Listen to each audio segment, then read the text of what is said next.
Good day, and thank you for joining us. We're joined in studio by Alida Jansen, who recently co-authored an article, Beating the Brain Game, alongside Lorcan McCarry. Alida, welcome to studio. Welcome, thank you very much. Alida, the starting points of your article is really about the distinction between marketing as an art and marketing as a science. If you can take us through your thinking behind that.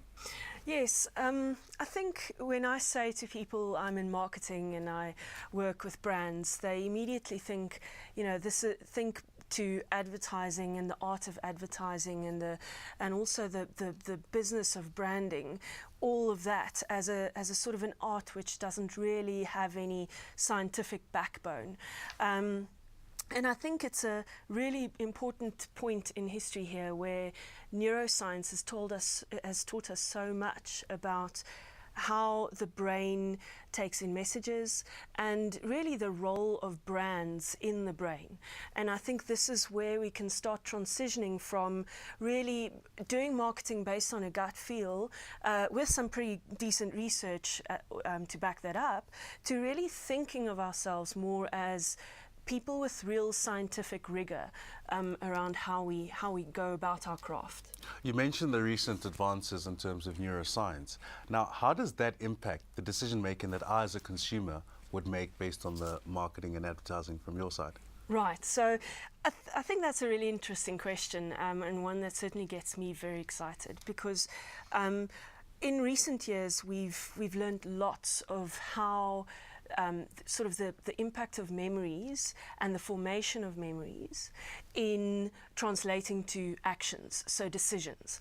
And one of the ways in which, for example, decision making is impacted by memory is if we go back and look at the different types of memory that we have as human beings.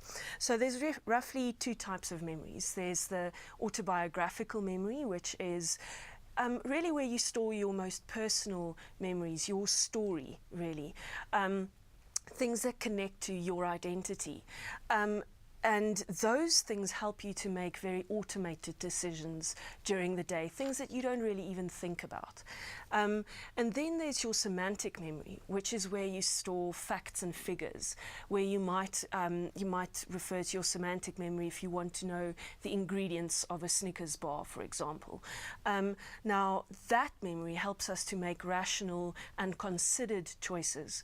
So brands really have the choice between landing up, or the challenge really, of landing up in the autobiographical memory, where choices that we make at the shop shelf are automated off the back of these deeply personal memories, brands really becoming a part of our life.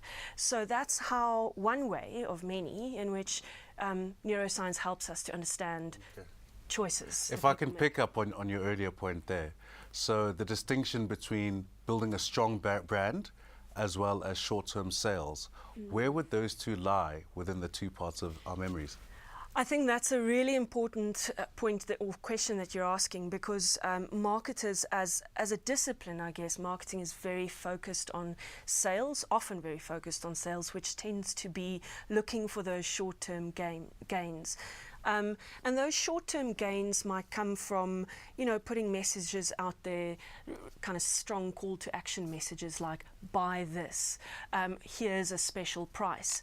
And that's really talking to the semantic memory. So people do end up making choices between this price, this package, that package, this special deal versus that one. Whereas if one lands in the in the autobiographical memory, what that means is that the choices are sustainable. My choice of Coke, for example, as opposed to Fanta, is more sustainable over time because it feels more like me. Just an outside question, what does that mean for new brands looking to enter specific marketplaces? It's a particular challenge, I think. There's always going to be the need for short-term sales uplift.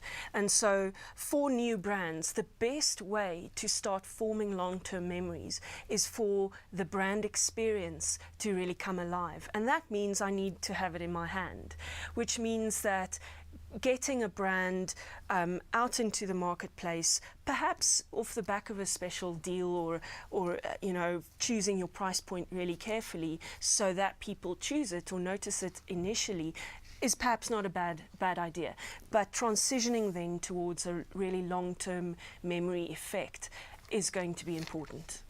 We'll certainly keep a lookout for next time I'm at the shops. Alida, thank you so much for your time. Thank you very much.